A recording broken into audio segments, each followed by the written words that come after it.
어제 우리 박경기 집사님, 우리 시장님의 초청으로 오페라에 제가 참여를 했어요. 제가 보면서 딱 하나 목사로서 느낀 거는, 야, 그 두 남녀의 사랑을, 아주 애달픈 사랑의 아주 끊어질 듯 끊어지다 결국은 서로 성공하는 그 사랑의 미학이 효과를 봤다. 그런데 저는 그래서 그 위약이 위약, 진짜 약은 아니고 가짜 약장사가 와서 사랑을 파는 사랑의 묘약, 뭐 만능통찰 파는 옛날 약장사 있지 않습니까? 그런 오페라로 쭉 진행했는데 제가 느낀 거는, 야, 우리 교회도 사랑의 묘약을 파는 교회가 되어야 되겠구나 그랬어요. 한번 서로 인사합시다. 사랑의 묘약을 사십시오. 사랑의 묘약을 사십시오. 그러면 사랑이 생긴대요. 또 연애가 성공한대요. 근데 사실은 그 사랑의 묘약이 뭐냐, 그 사람이 그래, 이거 사실 가짜다. 포도주야, 포도주. 그렇게 합니다. 근데 이제 마음으로 사랑하는 열정을 가지고 그 포도주를 마시고 나니까 진짜 사랑의 열정이 생기는 거예요. 그런데 우리는 사랑이 기독교의 본질인 줄 믿습니다. 아멘. 그래서 하나님은 무엇이다? 사랑이시다. 기독교는 어떤 종교다? 사랑의 종교다. 우리 그렇게 말합니다. 그런데 정작 교회에 사랑이 없다. 예수 믿는 사람이 사랑이 없다. 예수 믿는 가정에도 사랑이 없다. 부부간에도 부모 자식에도 사랑이 없다. 이상하잖아요. 1936년도 제2차 대전이 일어나기 직전, 히틀러가 한창 2차 대전 준비할 그 당시에 독일의 신학자요 목사인 보네프라는 분이 미국을 방문했습니다. 유니온 신학교에서 강의차 갔다가 미국을 둘러보니까 그런 거예요. 미국 교회를 향하여 딱 한마디, 그 책을 냈습니다. 종교개혁 없는 개신교회라는 제목이었어요. 캐톨릭에 부패하고 썩어진 것을 개혁한 종교개혁인데, 막상 그 종교개혁으로 생긴 개혁교회에 가보니까 미국 개혁교회에 종교개혁이 없더라는 거예요. 여러 가지를 봤지만 그 중에 하나가 백인교회, 흑인교회를 나누고 예배드리는 걸 보고 깜짝 놀란 거예요. 종교개혁을 했다면 인종차별이 없어야 정상인데, 백인교회에서 너무나 실망을 해가지고 쓴 책이 종교개혁 없는 개신교회. 그래서 39년대에 다시 히틀러가 그를 죽이려 하는 것을 느끼면서 미국으로 잠시 망명겸 왔다가 다시 또 가서 결국은 보네프가 죽게 되죠. 그때 흑인교회를 갔더니 흑인교회는 예수의 복음이 있더라는 거예요. 종교 개혁된 교회는, 흑인교회는 개혁 정신인데 백인교회는 없더라. 그는 자기는 흑인교회에서 정말 많은 영감을 얻고 은혜를 받았다고 그렇게 기록합니다. 오늘 우리 교회 그리스도인은 사랑이 없으면 시체입니다. 동의하지 않네요. 아멘. 사랑이 없으면 아무것도 아니에요. 아멘. 어제는 주례할 때도 고린도서 13장 했지만은 사랑이 없으면 울리는 꽹과리고 사랑이 없으면 아무 유익이 없다 그랬어. 내 몸을 불사르게 낼지라도 사랑이 없으면 아무것도 아니에요. nothing. 사랑은 불이 함께 기뻐하지 않는데, 오늘날 우리는 예수 믿는 우리가 사랑의 공동체인 우리도 불이와 함께 기뻐하고, 이 세대의 죄를 보면서도 분별치 못하고 죄를 쫓아가고 죄를 추종하고, 그러니까 어찌 보면은 사랑 없는 교회, 사랑 없는 기독교, 사랑 없는 크리스찬은 가짜죠. 오늘은 막 가짜 이야기라도, 사랑의 묘약이라도 막 뿌려가지고 우리 모두가 서로 사랑하면 좋겠습니다. 아멘. 한번 인사합시다. 서로 사랑합시다. 서로 사랑합시다. 서로 사랑하자. 서로 사랑하자. 하나님은 서로 사랑해라. 예수도 그랬습니다. 부부간에도 서로 사랑해야 되잖아요. 예수 믿는 매일 부부가 싸운다, 미워한다, 이는 앙코 없는 찐빵과 같은 거예요. 오늘 저는 제목을 오늘 이 38년 된 중풍병자 끝이 아니고 볼수록 설교거리가 너무 많이 나와요. 오늘 그래서 이걸 다는 못하겠고 딱 예수님이 하신 말씀 14절 말씀을 중심으로 다시는 죄를 범치 말라 이래 있어요. 근데 세번역 성경은 좀 더 리얼하게 다시는 죄를 짓지 말아라 이렇게 되어 있어요. 베드스다 연못가에서 38년 죽은 자를 깨끗하게 치우신 주님께서 그에게 말씀하시는 게 14절 하반절에 보라 내가 나았으니 치유되었으니 더 심한 것이 생기지 않게 다시는 죄를 범하지 말라. 이 주님 말씀은 이 사람의 병의 원인이 어디에 있었음을 말씀하는 거예요? 죄 때문이다. 네가 그 죄 때문에 38년간 고생했는데 또 죄를 지으면 더 심하게 된다. 그러니 다시는 죄를 범치 말아라 하고 명령하시는 거예요. 대단한 말씀이죠. 이 질병에는 원인이 여러 가지가 있습니다. 과로로도 오기도 하고 사고로도 오기도 합니다만은 오늘 이 사람 38년 병자는 죄 때문에 병이 왔다는 것을 예수님이 정확하게 말씀합니다.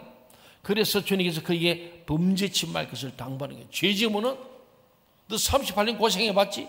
또 죄 때문에 더 큰 고통이 있다는 말씀입니다. 그래 당부하는 거죠. 근데 이 말씀 앞에서 주님께서 이렇게 말씀하셨어요. 아까 얘기했잖아요. 다시는 죄를 범하지 말라. 다시는 죄를 짓지 말아라. 이렇게. 우리를 긴장케 하는 게 뭐냐면 다시는 이란 말에 우리가 방점이 있는 거예요. 헬라어로는 메케티는 영어로 no more. 더 이상 죄를 범치 마라. 다시는 이 말은 더 이상 이제까지 죄를 지었는데 더 이상 지으면 안 돼. 또 죄를 더 보태면 안 된다고 말씀하는 거예요. 이 죄악 세상 가운데 살고 있는 인간이 어떻게 다시는 더 이상 죄를 범치 않을 수 있겠습니까? 그런데 왜 주님께서는 다시는 죄를 범치 말 것을 요구하시는 것입니까? 요한복음 8장에 보면은 우리 5장 끝나면 좀 지나면 또 8장 나오겠죠. 8장에 보면 가늠한 여인 이야기가 나옵니다. 가늠한 여인이 현장에서 붙잡혀 나옵니다. 현장 범인이가 이는 뭐 어떻게 할 수가 없는 거예요. 저는 늘 볼 때마다 근데 상대방이 남자는 어디 갔지? 그죠? 남자는 도망가 버린 거예요. 못 잡았을까요? 아닙니다. 남자는 면책을 당하는 거예요. 남자는 죄가 없다. 그게 그 당시 풍습이라. 참 그 여인들이 한이 맺혀요. 여자들은 그때 뭐 사람 취급을 못 받다면 과언이 아닙니다. 이슬람도 여자들은 막 덮어서야 되잖아요. 거기 여자들이 인권이 없는 거예요.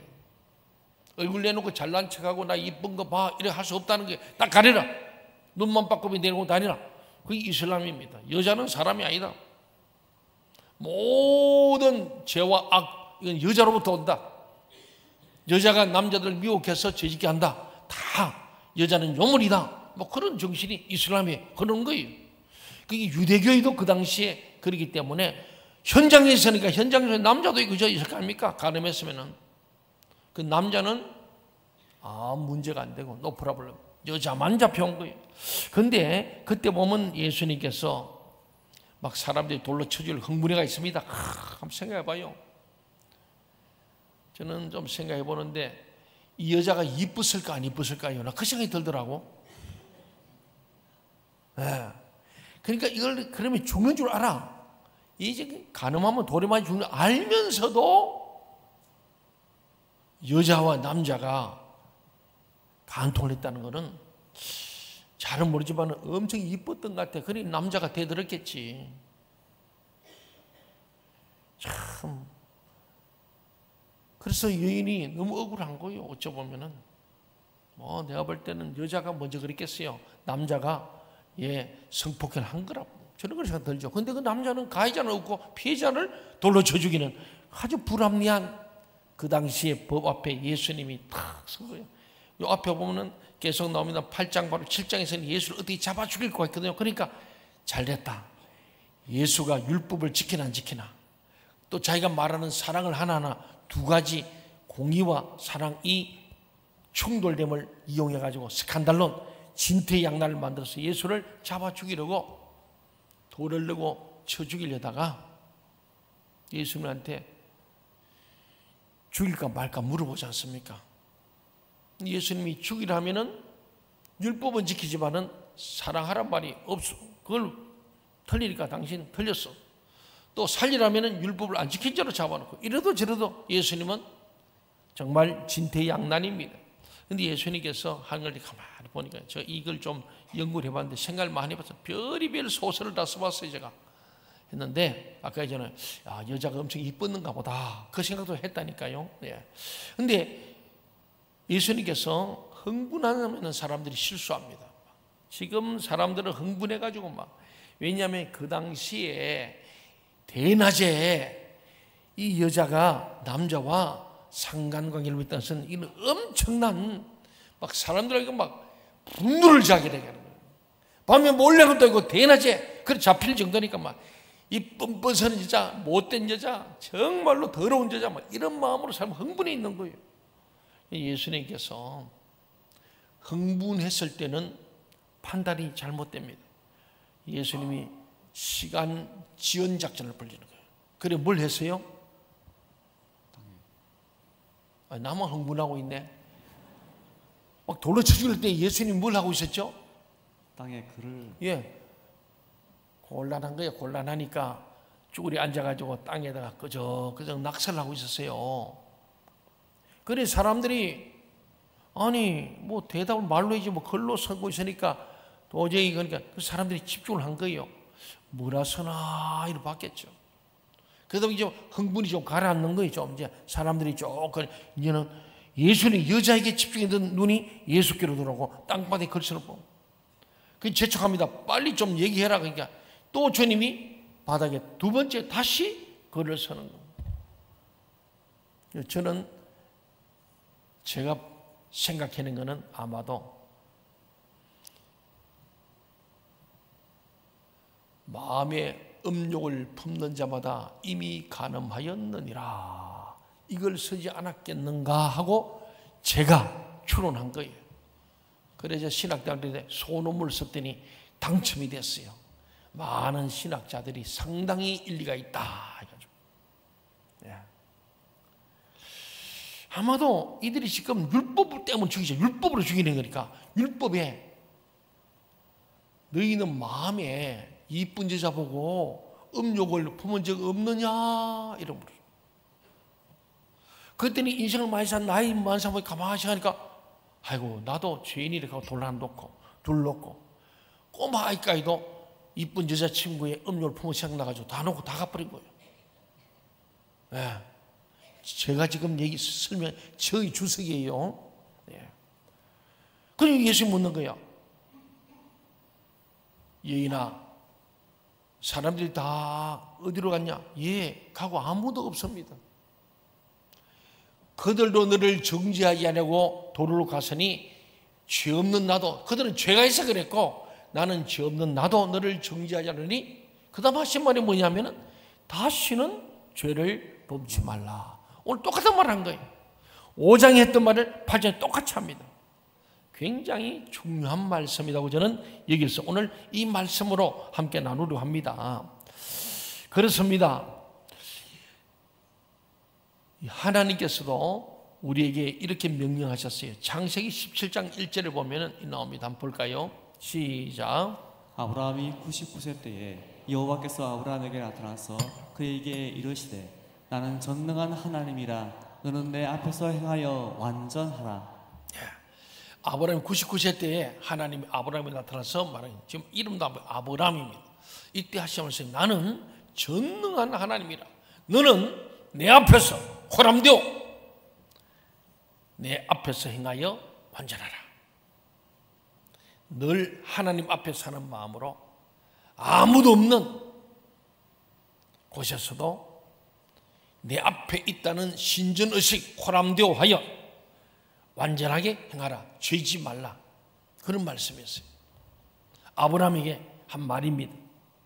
나는 전능한 하나님이라 너는 내 앞에서 행하여 완전하라. 또 마태복음 5장 48절에서 예수님이 하신 말씀이요. 같이 한번 읽어볼까요? 시작. 그러므로 하늘에 계신 너희 아버지의 온전하신 것 같이 너희도 온전하라. 하나님과 예수님이 똑같이 우리 보고 온전해래요. 완전해라, 온전해라. 죄짓지 말라는 겁니다. 다시는 죄를 범하지 마라. 더 이상 죄를 범치 말라. No more. 그 얘기하는 거예요. 이를테면 죄로부터 자신을 완전히 단절시켜서 온전한 삶을 살라는 거예요. 범죄와의 전쟁을 이기라는 거예요. 죄와 싸워 이겨야지 죄에 종노하지 말라. 그런 말씀입니다. 이상 같은 말씀들을 통해서 우리는 다시는 죄를 범치 말라는 것은 구원받은 모든 크리스찬들을 향한 주님의 일관된 요구임을 우리가 알게 됩니다. 한 변한 적이 없어. 꼿꼿하게 계속해서 변함없이 우리에게 하시는 요구사항이 하나님 앞에서 온전해라, 죄를 범치 말라, 그 말씀. 그렇다면 우리가 이 세상에서 과연 그와 같은 삶을 살 수 있겠느냐는 질문에 다시 봉착하게 됩니다. 주님께서는 우리에게 결코 불가능한 것을 명하시는 분은 아닙니다. 동의하십니까? 아멘. 우리 할 수 있는 걸 명령하시는 거예요. 주님께서는 우리에게 결코 불가능한 것을 명하는 분이 아니십니다. 그래서 여기서 바울 사도가 우리는 죄를 짓지 않을 수 있다고 해답을 두 가지로 로마서 6장 1절부터 5절에서 말씀하는 거예요. 첫째는 죄를 짓지 않을 수 있는 조건, 죄를 짓지 않을 수 있는 상황이 우리 있다는 거예요. 첫째가 뭐냐면은 그리스도와 연합한 크리스찬은 죄에 대해 죽은 자고 죄와 관련하여 자신을 장사 지낸 자이기 때문에 다시는 죄를 지을 수 없다는 거예요. 죄와 세상에 대하여 살아있는 자에게만 죄의 유혹이 덮치는 법입니다. 만약에 죽어버렸다면 그에게 죄와 세상은 아무 관련이 있을 수 없습니다. 여러분, 죽은 자가 오감이 있습니까? 오감. 죽은 자는 유혹도 받지 않고 욕심도 없고 아무것도 없어요. 동의하십니까? 아멘. 죽은 자는 감각도 없고 느낌도 없고, 그러므로 유혹받을 일이 있을까요, 없을까요? 없습니다. 우리가 이제 죄에 대해서 죽어버려야 되는데, 죽었다면은 죄에 대해서 우리가 전혀 영향을 받지 않는 거죠. 두 번째로 그리스도와 연합한 크리스찬은 그리스도와 연합해서 부활의 새 생명을 얻은 자이기 때문에 더 이상 죄를 범치 않을 수 있다는 거예요. 다시 말해 죄와 벗하던 옛사람은 이미 장사되어 버리고 죽어버렸고, 그리스도와 연합한 새로운 피조물로 거듭났기 때문에 죄와 단절된 삶을 살 수 있다 없다? 있다는 거예요. 이게 바울이 두 가지로 우리 믿는 자가 예수님과 함께 연합된, 주님이 내 안에 내가 주님 안에 있다면은 죄에 대해서 죽은 자요, 새로운 피조물로서 죄지지 않고 살 수 있는 사람으로 살아갈 수 있다, 그런 말씀입니다. 그렇다면 우리는 바울 사도가 제시한 해답이 정말 우리의 삶의 현장에서 실현 가능한 것인가 한번 검증해 보자는 거예요. 방금 이 두 가지를 좀 더 우리 깊이 보자는 거예요. 그 첫째는 먼저 검증해서는 우리가 죄에 대해서 세상에서 과연 완전히 죽어질 수 있느냐 하는 거예요. 이 육을 갖고 있고 감정을 갖고 있는 우리가 죄에 대해서 정말 죽을 수 있는가 하는 겁니다. 죽어지는 정도가 아니라 아예 자신을 장사 지낼 정도로 단절하는 것이 가능한 일입니까? 이에 대한 대답은 할 수 있다입니다. 구체적인 예를 들어 설명하겠습니다. 제가 이 고민을 많이 했습니다. 이거 어떻게 설명하지? 예화집을 보니까 이렇게 나와요. 한 젊은이가 지혜로운 왕에 가서, 마치 솔로몬 같은 지혜로운 왕에 가서 그렇게 물었습니다. 폐하, 이 세상에서 어떻게 하면 성공할 수 있는지 그 비결을 가르쳐 주십시오. 그랬더니 왕은 물이 가득 찬 물동이를 머리에 이게 하고 그 물동이를 이고 시장을 한 바퀴 돌고 오라 그랬어요. 조건은 뭐냐면은 그 물동이 물 한 방울에 떨어지면 내 생명을 갖겠다 그랬어. 그 물동이에 물이 떨어지면 죽는 거예요. 그러니까 생명을 건 이 청년이 물동이를 물에 이고 드디어 걷게 됩니다. 그래서 이 물동이 물이 떨어지면 죽으니까 안 죽으려고 얼마나 조심히 걸어갔겠어요. 물동이만 신경 써서 물 안 흐르게 시장을 한 바퀴 딱 돌고 왔어요. 그런데 왕한테 오니까 왕이 청년에게 묻습니다. 그대는 시장 바닥에서 무엇을 보았고 또 무슨 소리를 들었느냐? 그런데 이 청년이 가만히 생각하니까 본 것도 없고 들은 게 없는 거예요. 왜요? 이 물동에 집중하느라고 복잡하기 때문에 시장에서 아무도 듣거나 본 게 없어요. 그래서 마치 죄나 지은 것처럼 기어들어가는 목소리로 대답했어요. 폐하, 머리가 이고 있던 물동이 때문에 송구스럽게도 듣거나 본 것이 아무것도 없습니다. 근데 왕이 그 말 듣고 인자한 음성을 이렇게 말했습니다. 그대가 집중하는 것을 위해 세상의 모든 소리와 유혹으로부터 그대를 차단하는 것이 그대가 성공할 수 있는 유일한 길이라네. 생명을 걸고 자기 목숨을 잘고 다 집중하니까 다른 건 보이도 않고 들리지 않더라는 거예요. 우리 예수님에게 집중하면은 죄를 짓지 않을 수 있다는 거예요. 아멘. 그렇잖아요. 노아가 120년 동안 방주를 만들었습니다. 나 그것도 생각하면은 그 성경을 묵상해 보면 120년 동안 그 아라산 꼭대기에다가 배를 축구장 2배만한 걸 지었다고 생각해 보세요. 처음부터 안 됐고요. 아니 배는 항구 바닷가에다 지어지 어떻게 산꼭대기에 그것부터 불순종해. 여러분 똑똑한 사람들은 절대로 산꼭대기에다가 배 안 만들걸? 그것부터 불순종해. 그 수많은 인류가 있지만은 그 하나님의 말씀을 다 웃긴다. 야 배를 왜 산에 지어? 이는 헛소리다 하고 안 듣고 장가고 시가고 놀고 먹고 자고 열심히 엔조이한 거예요. 노아는 하나님의 말씀을 듣고 그대로 적각 순종 완전성 철저히 순종해서 120년 동안 저 밑에서 배 자재를 등에 지고 올라서 조금씩 갔다가 그러다가 마누라 반대하죠. 새 아들이 반대하죠. 새 며느리는 더 많이 반대하죠. 그 모든 걸 두고 120년 동안 중간에 포기하지 않고 배를 지었다는 것도 위대하지만은 480세 때 시작해서 600세가 된 거예요. 600세. 그리고 드디어 배에 들어가지고 1년 열흘 동안 배 안에 있게 됩니다. 사실 비가 오고 또 마르는 기간이 있어 1년 열흘 있게 됩니다. 1년 열흘 동안 이게 생각해봐요. 포가 쏟아지는 막 홍수 막 온 땅이 막 사람이 다 죽어가는 그때에 오직 배 안에서 1년 열흘 동안에 밖에 나오지도 못하고 세상을 향한 창은 하나도 없습니다.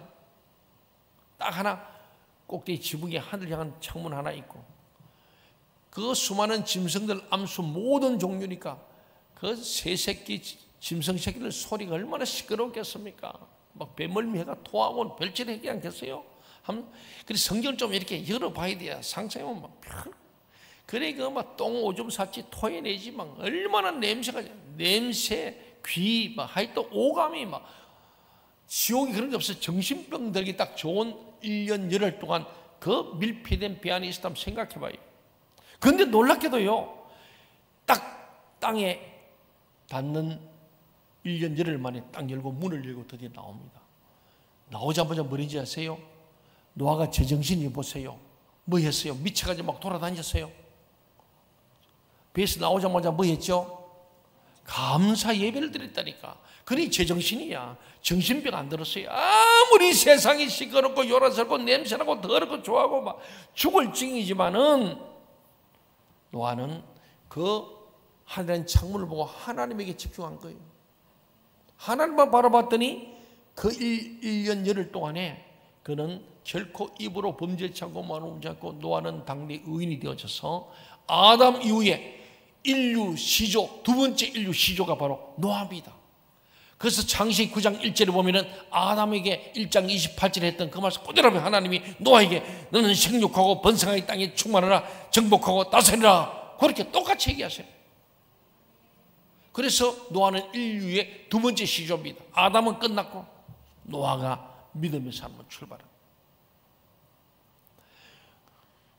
노아가 세상이 번잡하고 시끄럽고 오만 냄새는 지저분하고 막 구역질하는 세상 가운데 그 배 안에서도 하나님을 잃지 않고 살 수 있었잖아요.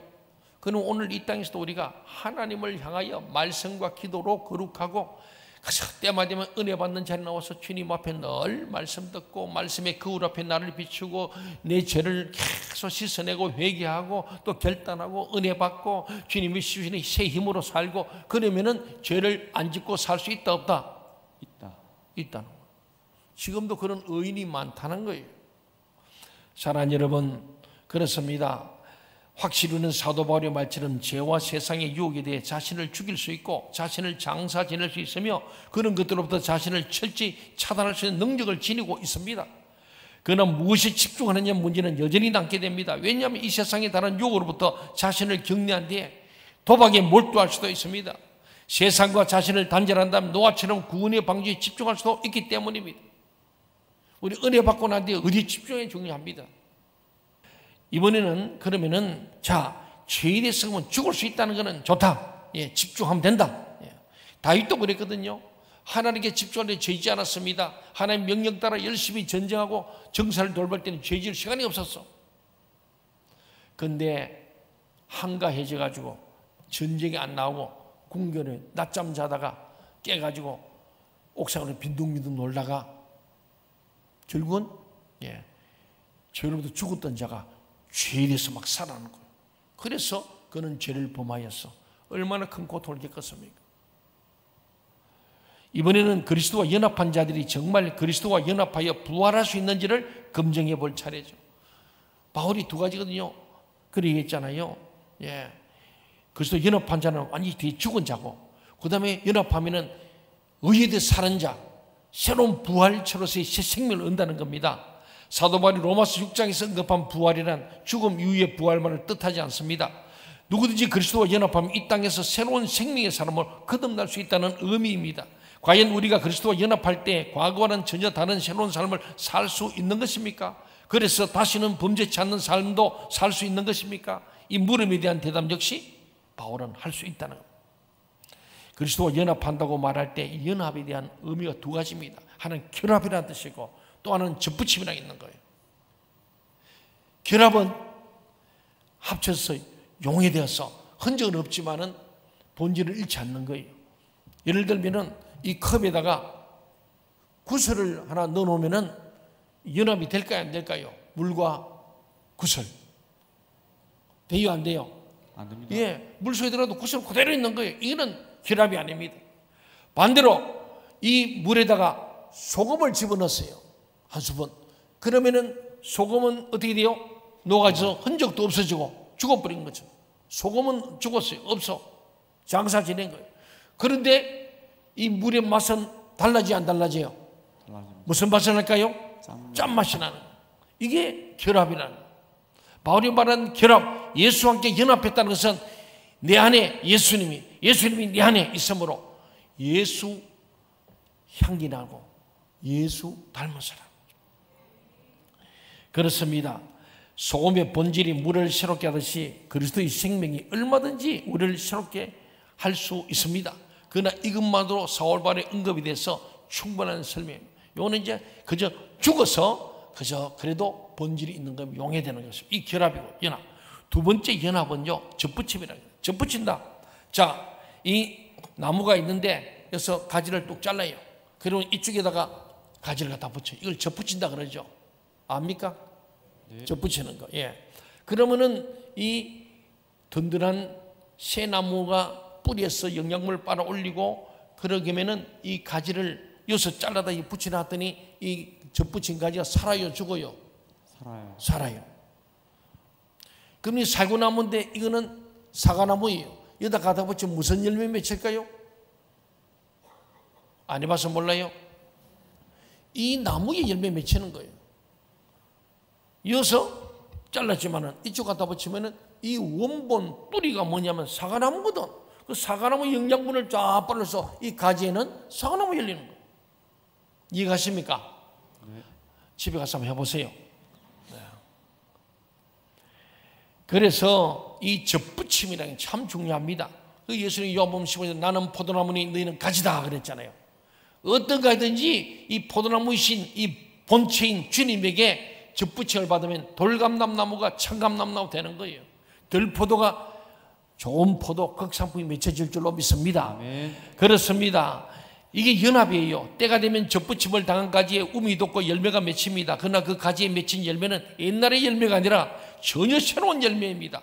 접붙임 받은 그때부터 새 나무가 자기의 생명으로 그 가지를 끌어서 품어주고 자기의 뿌리로부터 끌어올린 물을 공급해주고 자기 양분을 아낌없이 나누어 줌으로 그 가지에 열매가 맺히게 되는 거예요. 그리스도와 연합하여 죽은 자는 그리스도와 연합하여 부활한다는 주장을 통해서 사도 바울이 강조하고자 하는 핵심이 여기 있는 거예요.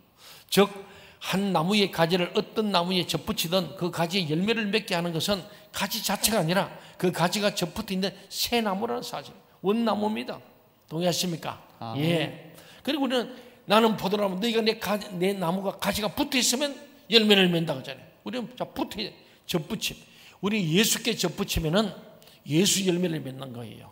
동의하십니까? 아멘. 옛날에 우리는 죽고 새 사람이 되어서 그게 접붙임을 받으면은 새로운 열매를 맺게 됨을 말씀하는 거예요. 세상에 대해 자기를 장사 지내고 그리스도에게 접붙임을 당한 자들의 삶 속에는 생명과 진리의 열매가 맺히지 않을 수가 없습니다. 주님께서 곧 생명과 진리의 나무이시기 때문에 당신의 생명으로, 당신의 능력으로, 당신의 가지된 자들의 삶 속에 당신의 열매를 친히 맺으시기 때문에 우리 예수께 접붙임을 딱 받고 나는 예수와 함께 십자가에 죽고 예수와 함께 다시 부활하는 마음으로 살면은 예수께 접붙임을 받은 사람처럼 예수 향기를 날리고 예수님을 닮은 모습이 살게 된 줄 믿습니다. 아멘. 예. 오늘 그 얘기를 한 거예요. 우리는 가능하다는 거예요. 우리는 옛 사람은 죽고 새 사람 되는 다시는 죄를 범죄치 않을 수 있는 능력이 우리에게 있다 없다? 있다. 어떨 때 죄에 대해서 죽고 예수 그 생명에 대해서 사는 자는 예수께 접붙임을 받으면은 옛 사람은 죽고 새로운 예수 사람이 되어져서 우리가 맺는 열매가 전혀 다른 의의 열매, 생명의 열매, 아름다운 열매를 맺게 되는 줄로 믿습니다. 아멘. 천지를 창조하신 하나님의 영원한 생명, 죽음을 깨뜨리고 영원히 부활하신 주님의 생명이 어찌 당신께 접붙이신 인간을 당신의 생명으로 충만하게 해 주시지 않겠습니까? 동의하십니까? 아멘. 주님이 내 안에 들어와야 할 줄 믿습니다. 아멘. 나도 주님 속에 들어가야 합니다. 이게 바로 나는 죽고 예수로 사는 사람입니다. 이게 제자들이 자기를 부정하고 자기 십자가를 지는 거예요. 그래야 제자가 된다. 제자가 되어야 순종이 돼요. 순종이 되어야 기적을 체험하는 거예요. 아, 나도 되는구나. 나도 나쁜 마음이 떠나고 좋은 마음이 내 마음에 계속 일어나는구나. 선한 영향을 끼칠 수 있구나. 내가 예수 믿는 사람답네. 내가 예수님을 닮아가고 있네. 그런 날이 오게 될 줄로 믿습니다. 아멘. 그렇습니다. 그래서 하나님께서도 아브라함이 그랬잖아요. 나는 전능한 하나님이라. 우리를 거룩한 사람으로 바꿀 수 있는 능력자가 하나님이세요. 옛 사람은 죽어버리고 새 사람 예수 그리스도로 사는 사람으로 할 수 있는 전능하신 하나님. 그래서 너는 내 앞에서 행하여 완전하라. 하나님이 우리로 하여금 하나님 앞에서 행하여서 코람데오의 삶을 삶으로 완전한 삶을 살 수 있다 없다? 있다. 그렇게 살아라. 주님 명령을 아브라함에게 하신 말씀 오늘 우리에게 하십니다. 누구든 전능하신 하나님께 자신을 접붙이기만 하면은 하나님께서 당신의 전능하심으로 우리를 온전케 해주시기 때문입니다. 그래서 그 전능하신 하나님 앞에 기도하는 거예요. 하나님, 이제 내가 죄를 다시는 짓지 않게 하여 주시고 주님께 접붙임을 받아서 거룩하고 영광스러운 삶을 살게 하여 주옵소서. 아멘. 예수님 닮아가게 하여 주옵소서. 아멘. 악하고 게으른 종이 아니라 착하고 충성된 종 되게 하여 주옵소서. 아멘. 이게 뭐예요? 우리의 소원을 은혜의 주님 앞에 기도로 아뢰고 그 말씀 앞에 우리가 순종해 갈 때 저와 여러분이 전혀 다른 하나님의 사람, 죄를 짓지 않는 사람, 기적 같은 일이 일어날 줄 믿습니다. 아멘. 그게 기적이에요. 도박에 빠진 사람도요. 근데 언젠가 그 뉴스에 나온 데 보니까 부부 도박단이 도박에 빠져가 호텔에 15개월 된 애를 놔두다 애가 죽었잖아요. 기억납니까? 뉴스에 나왔어요. 도박에 빠지면은 오직 이런 돈 차려고 거기 하다 보면 애가 죽는 것도 몰라. 그리고 우리가 어디에 집중하냐 정말 중요합니다. 노아처럼 방주에 집중하고 구원에 집중해야 될 줄 믿습니다. 집중하면 돼요. 도박꾼도 집중하니까 다른 건 세상에 하나도 안 보이는데 우리는 예수에게 집중하면 예수만 보일 줄 믿습니다. 아멘. 거룩하게 되는 거예요. 그때 야 내가 정말 죄 안 지고 사는 게 맞구나. 죄 안 지고 살 수 있구나. 네. 시간 나가더라 어디 돌아다니지 말고 교회 오세요. 교회 와서 기도하고 청소하고 그러세요. 아멘. 쓸데없이 이상한 데 돌아다니지 말고 시간 많으면 하루에 한 번씩은 교회 꼭 오다 가다 들려가지고 기도 가세요. 한번 따라합시다. 하루에 한 번씩 교회 와서 기도하고 교회에 와서 기도하고 청소하겠습니다. 청소하겠습니다. 네, 뭐 기도하든지 청소하든지 기도는 노동이고 노동은 기도를 했는데 그렇잖아요. 그냥 오며 가면서 그냥 교회 꼭 한번 들려서 내가 그래도 드림을 저 다윗의 장모에서 내가 기도하겠다. 뭐 새벽 기도면 더 말할 거 없고 또 새벽에 해서 또 저녁에 또 시간 되면 퇴근길에 들려 또 한번 기도하고 가고 그러다 보면요 죄질 시간이 없어요. 예? 죄질 시간이 없다고. 예, 바빠야 돼요. 죄 짓고 싶어도 시간이 없어 못 짓는 거예요. 그런데 이상한 죄 짓는 일을 하지 말고 도박에 참여하지 말고 하나님의 일을 열심히 하는 거예요. 그게 죄 안 짓는 길이에요. 그래서 우리는 늘 죄에 대해서 죽은 자가 되어야 할 줄 믿습니다. 죄에 대해 죽고 의에 대해서 다시 사는 자로 살아가는 것 그렇습니다. 우리 주 예수 그리스도께 우리를 온전히 접붙이는 자가 되십시다. 예수께 딱 붙어야 돼요. 네, 예수께 접붙임을 받는 여러분 되길 바랍니다. 아멘. 하여튼 예수님 꼭 주님이여 이 손을 꼭 잡고 가소서 그러잖아요. 네. 주님 손을 꼭 우리도 주님 손을 꼭 잡아야 돼요. 아멘. 네. 그 주님 꼭 잡고 놓으면 안 돼. 하여튼 접붙임 받는 것처럼 주님 꼭 잡고 자꾸 우리가 뭐 이쪽 저 볼 때 주님 탁탁 땡. 내가 토로를 데리고 다닐 때 옛날에 보면요 이 자식이 막 그냥 막 나가면 막 그럼 뭐가지 탁탁 춥니다. 그러면 또 따라와요. 계속 그래 이 주둥이 쑤시고는 막 땅을 막 뭘 흙속에 집어넣고 팍 땡깁니다. 그러면 또 갑니다. 또 탁 땡깁니다. 그것이 주님의 손을 꼭 잡고 있으면 우리가 땅 위로 올 때 주님이 탁탁 땡겨준다. 주님 말씀에 자신을 못 받고 그 말씀 안에서 주님과 연합하십시다. 주님께서 기필고 당신의 생명으로 전혀 새로운 생명의 열매를 진리의 열매를 이 사랑의 열매를 충만하도록 맺게 해 주실 겁니다. 아멘. 이것이 주님께서 이렇게 말씀하시는 이유입니다. 다시는 죄를 짓지 말아라. 네. 안 지을 수 있습니다. 아멘. 네. 죄에 대해서 죽고 생명에 대해서 의에 대해 다시 부활하시는 여러분 되심으로 예수께 접붙인 자 되어서 예수 그리스도의 향기를 바라고 예수님의 생명과 진리와 사랑의 열매를 주렁주렁 맺는 우리 모두 되시기를 주의 이름으로 축원합니다. 아멘.